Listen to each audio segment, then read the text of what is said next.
Today on Forbes, the inside story of Scott Bessent's ascent to possible Treasury Secretary nominee. Scott Bessent is one of the leading candidates to be named Trump's nominee for the U.S. Secretary of the Treasury, along with former Federal Reserve Governor Kevin Warsh and Apollo Global Management CEO Mark Rowan. The New York Times reported Sunday that Trump is inviting the contenders to interview with him at Mar-a-Lago this week. Whoever is chosen and confirmed by the Senate will be one of the most important players in charge of the biggest economy in the world, formulating and recommending financial, economic, and tax policy. Charm, quick wits, and a quote, brilliant macroeconomic brain have powered Bessent's ascent on Wall Street and now in politics. Trump called him, quote, a nice-looking guy and one of the most brilliant men on Wall Street. Over his lifetime, the 62-year-old South Carolina native has built relationships with some of the world's wealthiest investors and most influential policymakers, from liberal billionaire George Soros, for whom he worked twice, to one of Saudi Arabia's wealthiest families, to the late Japanese Prime Minister Shinzo Abe. Former colleagues from various stages of his career praised Bessent's investing acumen and described a steely Wall Street edge. Someone who worked with him at Soros Fund Management said, quote, he comes off as a little reserved and he's even-keeled, but he's tough. He doesn't suffer fools. Another person who reported to Bessent at Soros said, quote, he's an extremely unemotional guy. We were involved in transactions where we spent 12 to 16 months of time on a deal. If we came down to the end of those transactions and the facts had changed, Scott's mind changed. He has that ability to walk away from something. Bessent has known Trump for years. He was good friends with Blaine Trump, the wife of Donald Trump's late younger brother, Robert Trump, according to Lee Morgan, an investment analyst who worked at Bessent's hedge fund in the 2000s.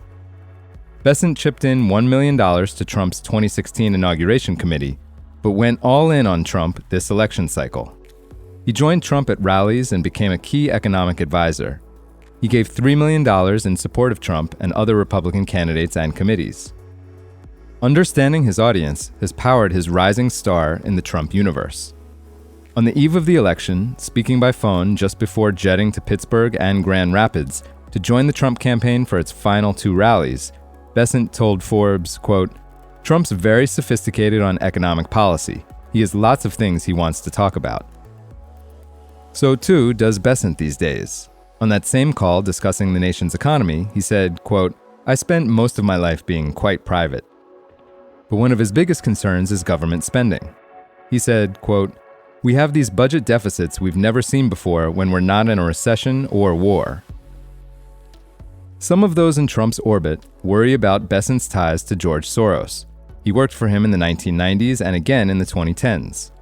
Soros, the 94-year-old Democratic megadonor and backer of left-wing causes, is the object of numerous right-wing conspiracy theories.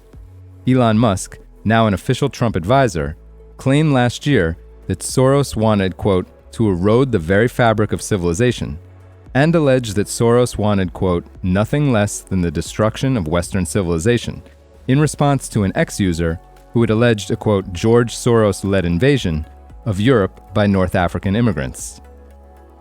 When Trump was indicted by Manhattan District Attorney Alvin Bragg in 2023, numerous Republicans, including J.D. Vance, claimed that Bragg had been, quote, bought by Soros. Soros had given money to a progressive criminal justice reform group, which had then contributed to Bragg's campaign. One person who reported to Bessent says he, quote, was one of the few guys who wasn't scared of Soros. I think the two of them were a pretty powerful combination. Others declined to speak about Bessent's relationship with Soros. For full coverage, including our recent interview with Scott Bessent, check out John Hyatt's piece on Forbes.com. This is Kieran Meadows from Forbes. Thanks for tuning in.